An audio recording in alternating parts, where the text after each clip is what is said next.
Is mis Seóna Tully mar Eimear O'Connor. Céim fá nóir ina sibh gom?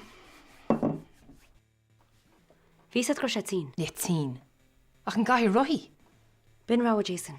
Ní credum go méid Jason ag Bhí scoildráimeocht ag mo bhámach na antín so ní rá really mór an rá agam bhí méid déanamh é seo ó bhí mé beidir ceir bliain díos. Bhí me céad láin seo bhí sé go híndach bhí me chónar bhí seach dó mar ní gail go mo céad teanga so bhí me cuirt lís a brú arm féin mar gheallar sin ach beidir go cliché seo ach really is clown mór é seo agus bhí gach na có jazz agus cordúil agus cabhra. It's sort of bossy boots í Eimear agus dermatis mathirí gohfuil mis mar gaine ní sé sin fear. Nílach dra bháin ag Eimear mis mar gaine agus fomid an clós fa siad mar gaine. Brenna, tá ggéire go seaasa tú le cóin ag máiste. Dá rire. Mis mar bháthair basta. Tá sé seo gihíntaach. Wait, an bhd cínte go mai sin bhhailí? Na bacla lí.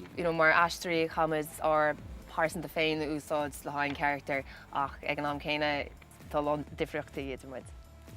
Tá rún mór ag Eimear agus bhaid le feiceáil amach an seo ach cai se bheith breanú ag an chlár le feici sibh. Is mis Seóna Tully mar Eimear O'Connor agus tásúlagam go mana si tá a bhas a bheith fécinn mar Carachtar ar Russamrún gach mórt agus déir daoin ar TG Gclár.